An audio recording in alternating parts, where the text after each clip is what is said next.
ప్రియ శ్రోతలారా, మనస్సు ఎక్కువగా పనిచేస్తే మానసిక పరిశ్రమను బట్టి కొత్తగా నేర్చుకునే విషయాల ఫలితంగా మెదడులోని కణాలు చిక్కన అవుతాయని వైద్యులు చెబుతున్నారు. అయితే బైబిలు సత్యాలు శ్రమించి పరిశోధించి నేర్చుకోవటం ద్వారా ఆధ్యాత్మిక ఆరోగ్యం మెరుగుపడుతుంది, నిత్యజీవార్థమైన ఫలం చేకూరుతుంది. దేవుడు దావీదుతో నిబంధన చేసుకుంటున్నాడు. ఈ అధ్యాయం పాత నిబంధన అంతటికీ కీలకం. దావీదు దేవాలయం నిర్మించాలని ఆశించాడు. ప్రవక్త అయిన నాతాను ఈ విషయంలో దావీదుతో ఏకీభవించాడు. అయితే దేవుడు ఏకీభవించలేదు. దావీదు హస్తాలు అతడు చేసిన యుద్ధాలను బట్టి రక్తముతో తడిసి ఉన్నాయి. అయితే దావీదు కోరికను దేవుడు మన్నించాడు. దావీదు సింహాసనము చిరస్థాయిగా ఉంటుంది అని దేవుడు అభయమిచ్చాడు. దావీదు కుమారుడు సొలొమోను. అయితే దేవుని దృక్పథంలో యేసుక్రీస్తు ఉన్నాడు. యేసుక్రీస్తు దావీదు గోత్రికుడు. కీర్తనలు 89, 34 నుండి 37 వరకు. నా నిబంధనను నేను రద్దుపరచను. అతని సింహాసనము సూర్యుడు ఉన్నంత కాలము నా సన్నిధిలో ఉంటుంది. చంద్రుడు ఉన్నంత కాలము అది నిలుస్తుంది. నా పరిశుద్ధత తోడని నేను ప్రమాణం చేశాను. దావీదుతో నేను అబద్ధమాడను. ఈ మాటలు దావీదు గ్రహించాడు. ఈ ప్రవచన సారం యేసుక్రీస్తే. ఈ అధ్యాయం గ్రహించకపోతే ప్రవచనాలు మనకు అర్థం కావు.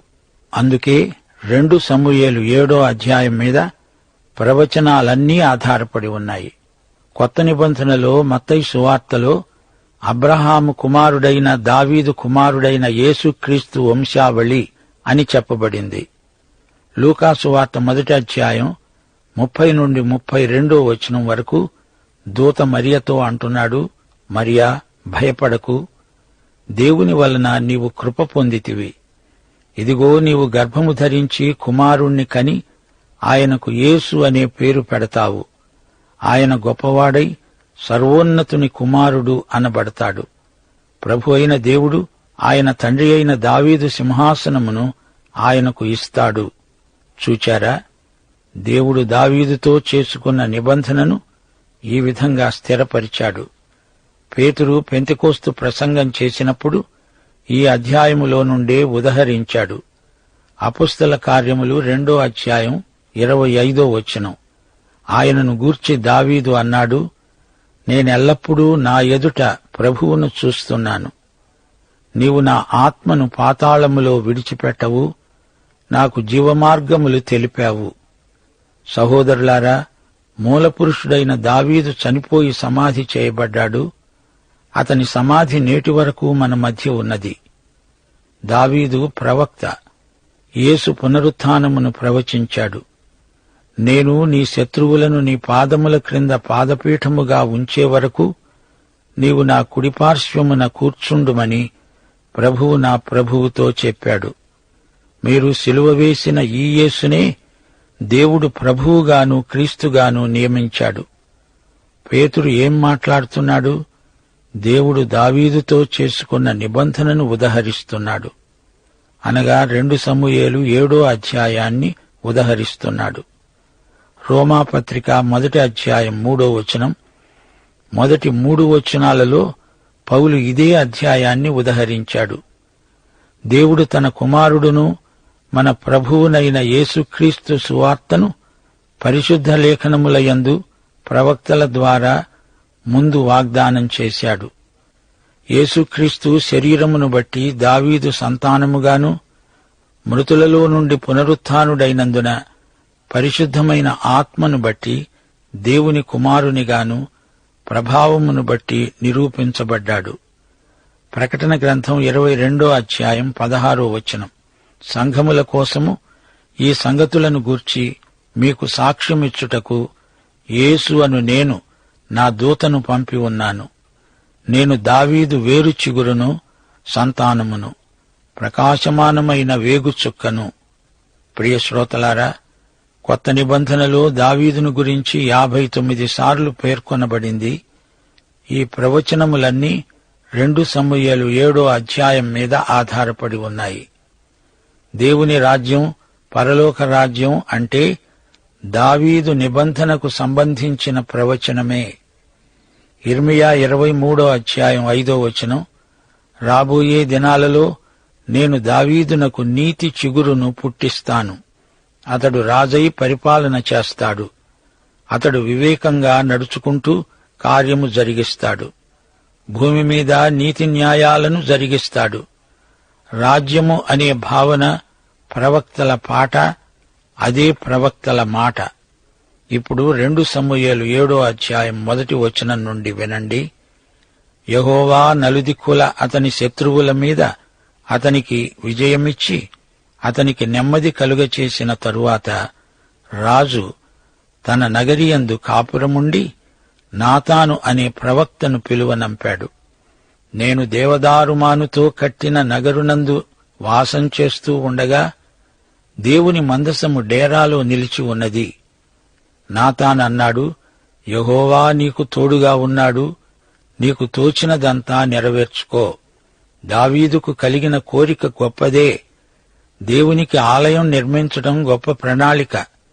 కాని దావీదు స్వయంగా ఆలయం కట్టకూడదు. దావీదు యెరూషలేమును తన రాజధానిగా ఏర్పరచుకున్నాడు. అప్పుడు తూరు రాజైన హీరాము సీయోను కొండపై దావీదుకు నివాస గృహము నిర్మించడానికి సహాయం చేశాడు. దావీదు మందసాన్ని యెరూషలేము వరకు తెచ్చాడు.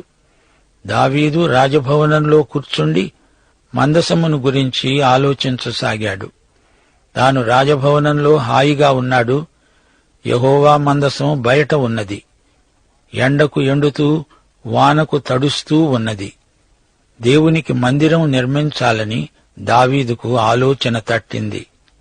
వెంటనే దావీదు నాతానును పిలిపించాడు. తన ఆలోచనలు నాతానుతో పంచుకున్నాడు. నేను దేవదారు నిర్మితమైన భవనంలో ఉండటమేమిటి? దేవుని మందసము డేరాలో ఉండటమేమిటి? నేను దేవునికి మందిరము కడతాను. నాతాను సరే అన్నాడు. నాతాను ప్రార్థన చేయకుండా దావీదు చెప్పిన దానికి తల ఊపుతున్నాడు. దావీదు ప్రణాళిక నాతానుకు మంచిగానే తోచింది. అయితే దేవుని తలంపు వేరే విధంగా ఉన్నది. దావీదు ఆలోచన మంచిదే కాని అది మరొకరి ద్వారా నెరవేరుతుంది. దావీదు దేవాలయానికి కావలసిన సామగ్రి అంతా సమకూర్చాడు. సొలొమోను కట్టాడు. సొలొమోను నిమిత్తమాత్రుడు. అసలు ఈ ఆలోచన దావీదుకు గదా కలిగింది.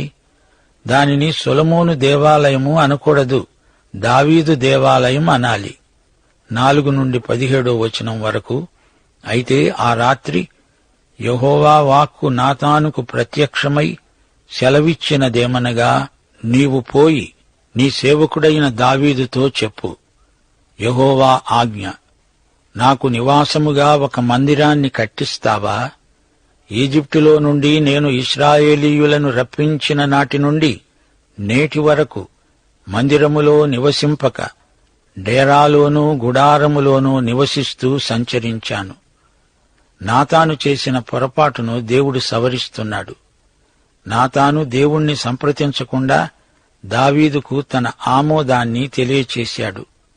దేవుడు ఆలయాన్ని కట్టమని ఎవరికీ చెప్పి ఉండలేదు. దేవుడు అంతవరకు గుడారాలలోనే ఉన్నాడు. 2000 సంవత్సరాల క్రిందట యేసు ప్రభు ఈ లోకానికి వచ్చాడు. క్రీస్తే ఆలయం. యోహాను సువార్త 1వ అధ్యాయం 14వ వచనం, వాక్యము శరీరధారి అయి కృపాసత్య సంపూర్ణుడై మన మధ్య నివసించాడు. తండ్రి వలన కలిగిన అద్వితీయ కుమారుని మహిమ వలె మనము ఆయన మహిమను కనుగొన్నాము. వాక్యము నివసించింది అంటే గుడారం వేసుకున్నది అని అర్థం. యేసుక్రీస్తే దేవుని గుడారం. దేవుడెల్లప్పుడూ తన ప్రజలతో తనను తాను సంయుక్తపరుచుకుంటాడు. ఇశ్రాయేలీయులతో కూడా నేను సంచరించిన కాలమంతా నా జనులను పోషించండి అని నేను ఆజ్ఞాపించిన ఇశ్రాయేలీయుల గోత్రములలో ఎవరితోనైనా దేవదారుమయమైన మందిరం ఒకటి మీరు నాకు కట్టించలేదే అంటూ నేనెన్నడైనా అన్నానా, అడిగానా? మందిరం కట్టించాలనే ఆలోచన దావీదు మనస్సులోనే పుట్టింది. అది దేవుని ఆజ్ఞ కాదు. దేవాలయం నిర్మించడానికి ఈ ఆలోచన కలిగినందుకు దేవుడు దావీదును అభినందిస్తున్నాడు. కాబట్టి నీవు నా సేవకుడైన దావీదుతో చెప్పు, యెహోవా ఆజ్ఞ, గొర్రెలు కాస్తూ ఉన్న నిన్ను గొర్రెల దొడ్డిలో నుండి తీసి ఇశ్రాయేలీయులు అనే నా జనుల మీద అధిపతిగా నియమించాను.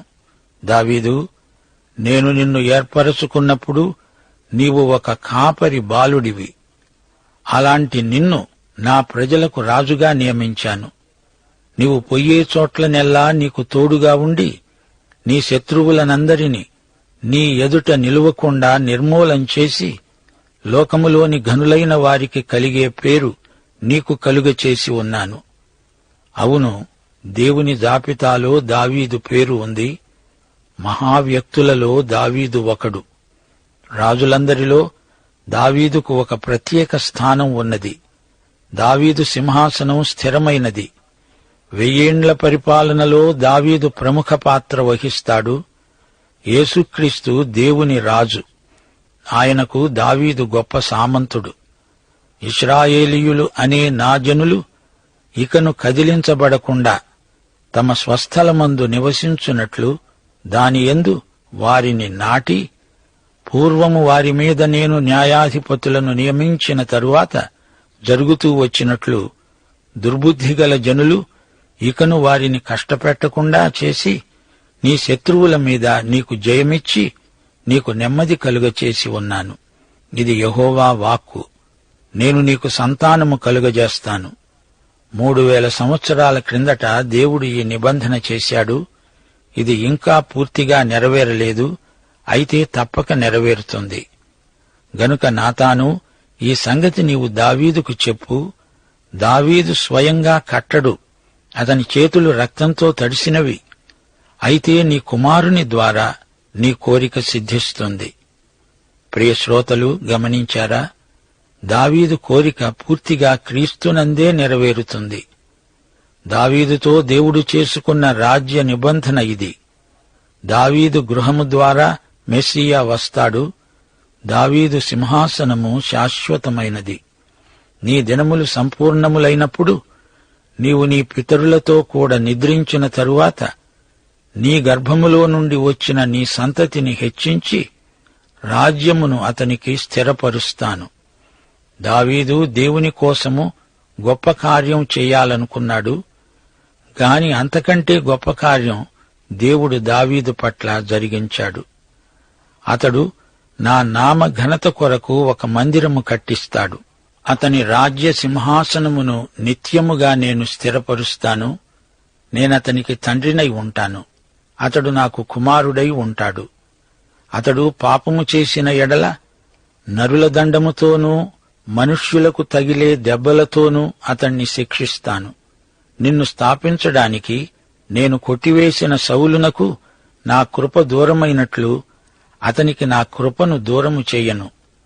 నీ మట్టుకు నీ సంతానము, నీ రాజ్యము నిత్యము స్థిరమవుతాయి. ఈ మాటలన్నీ తనకు కలిగిన దర్శనమంతటిని బట్టి నాతాను దావీదునకు వర్తమానం తెలియచెప్పాడు. ఈ వచనాలలో దేవుడు యేసుక్రీస్తును గురించి చెబుతున్నాడు. సొలొమోనే కాదు, యేసుక్రీస్తు వరకు ఈ ప్రవచన రేఖ పొడిగించబడింది. ఒకానొక రోజు యేసు ప్రభు దావీదు సింహాసనం మీద కూర్చుంటాడు. లూకాసు వార్త 1వ అధ్యాయం 32వ వచనంలో గబ్రియేలు తెచ్చిన కబురు. ఆయన గొప్పవాడై సర్వోన్నతుని కుమారుడనబడతాడు. ప్రభువైన దేవుడు ఆయన తండ్రి అయిన దావీదు సింహాసనమును ఆయనకిస్తాడు. సోదరీ సోదరులారా, గమనించండి. దేవుడు యేసుక్రీస్తుకు తండ్రి. ఆ దేవుడు నీకు నాకు నూతన జన్మ ద్వారా తండ్రి అవుతున్నాడు. తండ్రి కాబట్టి శిక్షిస్తాడు. తండ్రి అయిన దేవుడు కుమారుడైన దేవుడు. మనము క్రీస్తును బట్టి దేవుని కుమారులము, కుమార్తెలము. అయితే మన అతిక్రమములు, పాపములు ఆయన మీద మోపబడ్డాయి. ఆయన పొందిన గాయాల చేత మనకు స్వస్థత. దావీదు గోత్రమందు జన్మించిన యేసు లోక పాపముల నిమిత్తమై శిలువ మీద చనిపోయాడు. యెషయా 53వ అధ్యాయంలో ఈ చిత్తరు స్పష్టంగా కనపడుతోంది. ఆయన గాయముల చేత మనకు పాపరోగము నుండి సంపూర్ణ చికిత్స. దేవుని నిబంధన ఎన్నటికీ వీగిపోదు. దావీదు నిబంధన శాశ్వతమైనది, ఆచంద్రతారార్కమై శాశ్వతమై నిత్యము నిలిచే నిబంధన. దావీదు సింహాసనము 1000 ఏండ్ల పరిపాలన నుండి నిత్యత్వములోనికి కొనసాగుతుంది. 18వ వచనం, దావీదు దేవుణ్ణి ఆరాధిస్తున్నాడు. దావీదు రాజు లోపల ప్రవేశించి యెహోవా సన్నిధిని కూర్చుండి ఈలాగున మనవి చేశాడు. నా ప్రభూ యెహోవా, ఇంతగా నీవు నన్ను హెచ్చించడానికి నేనెంతటివాడను? నా కుటుంబము ఏపాటిది? నీ దాసుడనైన నా సంతానమునకు కలుగబోయే దానిని గురించి నీవు సెలవిచ్చి ఉన్నావు. నేను నీతో ఏమి చెప్పుకుంటాను? నీవు నన్ను ఎరుగుదువు. నీ వాక్కును బట్టి నీ ఇష్టానుసారముగా ఈ ఘనకార్యాలను జరిగించావు. నీవు అత్యంత ఘనుడవు. నీ వంటి దేవుడు ఒక్కడునూ లేడు. నీవు విమోచించిన ఇశ్రాయేలీయులు అనే నీ జనుల వంటి జనము లోకమందు మరి ఎక్కడ ఉన్నది? నీవే ఇశ్రాయేలు జాతిని నిర్ధారణ చేశావు. నీ నామమునకు శాశ్వత మహిమ. నా కుటుంబము విషయంలో నీ వాగ్దానాన్ని నెరవేర్చు ప్రభూ. నీవు దేవుడవు గనుక నీ మాట సత్యము. నా కుటుంబము నిత్యము నీ సన్నిధిలో ఉండాలి. దానిని ఆశీర్వదించు. నీ ఆశీర్వాదము నుండి నా కుటుంబము నిత్యము వర్ధిల్లునుగాక. ఈ విధంగా దావీదు ప్రార్థన చేశాడు. ఈ ప్రార్థనలో క్రీస్తు రాకడను గురించిన ప్రవచనమున్నది. అబ్రహాము నుండి యూదాగోత్రము నుండి దావీదు కుమారుడు జన్మిస్తాడు. దానికి గాను దావీదు దేవునికి కృతజ్ఞతలు చెప్పుకుంటున్నాడు. తన హృదయాన్ని దేవుని సన్నిధిలో కుమ్మరించుకుంటున్నాడు. ఇక నోట మాట రావటం లేదు. అలాంటి సందర్భంలో ఉచ్చరింప శక్యము కాని మూలుగు మాత్రమే వినబడుతుంది. దేవుడు మన ప్రార్థనలకు జవాబిచ్చే దేవుడు. దేవుడు దావీదును ఎందుకు ఏర్పరచుకున్నాడు? మంచి పిల్లవాడనే? కాదు, దేవుని కృప మాత్రమే కారణం. మన మంచితనం కాదు, దేవుని మంచితనమే మనల్ని పిలిచింది. దేవుడు ఎంతో గొప్పవాడు. ఆయన ఎదుట గొప్పవారెవరూ లేరు. ఆయనకే స్తుతి. దేవుడు చెప్పిన దానిని బట్టి దావీదు ఆనందపరవశుడైపోయాడు. అందుకే అతని నోట ఆనంద గీతాలు వెలువడినాయి. మన దేవుడు ఎంతో గొప్పవాడు. ఆయన వంటి వారెవరున్నారు? 2 సమూయేలు 23వ అధ్యాయం 5వ వచనం దావీదు అంటున్నాడు, నా సంతతివారు దేవుని దృష్టికి అనుకూలురే గదా. ఆయన నాతో నిత్య నిబంధన చేసి ఉన్నాడు. ఆయన నిబంధన సర్వసంపూర్ణమైన నిబంధన. అది స్థిరమైనది, దేవునికి పూర్ణానుకూలమైనది. అది నాకు అనుగ్రహించబడిన రక్షణార్థమైనది. నిశ్చయముగా ఆయన దానిని నెరవేరుస్తాడు. సోదరుడా, సోదరి, యోహాను శుభవార్త 3వ అధ్యాయం 16వ వచనంలో దేవుని వాగ్దానాన్ని గుర్తించావా? దేవుడు లోకాన్ని ఎంతో ప్రేమించి తన కుమారుడైన యేసుక్రీస్తును అనుగ్రహించాడు. ఆయనను విశ్వసిస్తే చాలు నిత్యజీవం ప్రాప్తిస్తుంది. నీవు విశ్వసిస్తున్నావా? దావీదు దేవుని యందు విశ్వాసముంచాడు. అబ్రహాము, మోషే, యెహోషువ మొదలైన వ్యక్తులు విశ్వాసాన్ని బట్టి నీతిమంతులయ్యారు. నీవు కూడా విశ్వాసముంచితే, యేసే రక్షకుడని నమ్మితే రక్షించబడతావు. దేవుడు నీతో నాతో చేసుకున్న నిబంధనకు యేసుక్రీస్తే మధ్యవర్తి. ప్రభు అయిన యేసుక్రీస్తు వారి దివ్య కృప, తండ్రి అయిన దేవుని పరమ ప్రేమ, పరిశుద్ధాత్మ యొక్క అన్యోన్య సహవాసము మనకందరికీ నిత్యత్వము వరకు తోడై ఉండునుగాక. ఆమేన్.